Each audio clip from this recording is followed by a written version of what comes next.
...1997 doğumluyum. 2001 senesinden beri de Bursa'dayız. Ebru sanatıyla 2013 yılında tanıştım. Lise yıllarımdı. Okul çıkışlarında kursa gider, sanatı tanıyıp icra etmeye çalıştık. 2018 yılında şu an çalışmakta olduğum Alparslan Babaoğlu hocamla yollarımız kesişti. Sağ olsun kabul etti.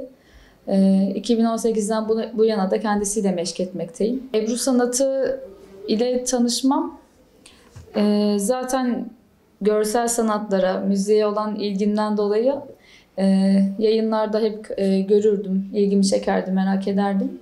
Kurs açıldığında da hani oraya başvuru yapıp kaydolduk. Da başlamamla beraber açıkçası peşini bırakmadım. 2018 yılında da Darda Ebru yapmamın yanında kendi malzemelerimi alıp üst katında bir odayı tahsis etmekle beraber kendi evimde de Ebru yapmaya başladım.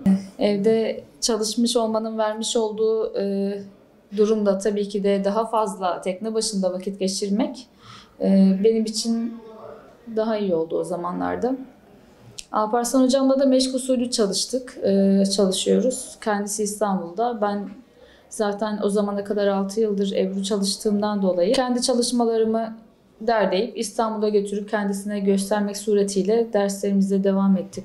O şekilde hala da devam etmekteyim.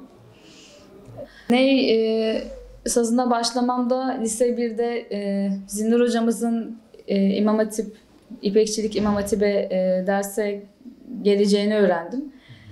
Müziğe ve Türk sanat müziğine, klasik Türk müziğine olan bir ilgim zaten vardı. Hani küçük yaşlardan beri, 10'lu yaşlardan beri duyduğumda hoşuma giden bir müziğimiz olduğu için ney sazını da öğrenmek ilgimi çekti. Kursun olduğunu öğrenince hemen oraya da başlayıp şükürler olsun o zamandan bu zamana elimden hiç bırakmayarak sürekli üfleyerek bugünlere kadar kendim üfledim. Hem de gene derslerimiz oldu. Aktardığım öğrenci grupları oldu. Özel vakıflarda, birimlerde vesaire. Nasip oldu. Ocak ayında da bu atölyeyi açmamla beraber daha rahat bir şekilde atölye ortamında çalışmalarımı devam ettiriyorum. 16 yılından itibaren böyle ufak ufak derneklerde, mezun olduğum Bursa İpekçilik İmam Hatip Lisesi'nde Ebru dersleri vermeye başlamıştım. Son 4 yıldır da yani dünyanın dört bir tarafından gelip Türkiye'de üniversite okuyan öğrencilere Ebru sanatımızı tanıtmakla da şu an vaktim geçiyor, mutluyum.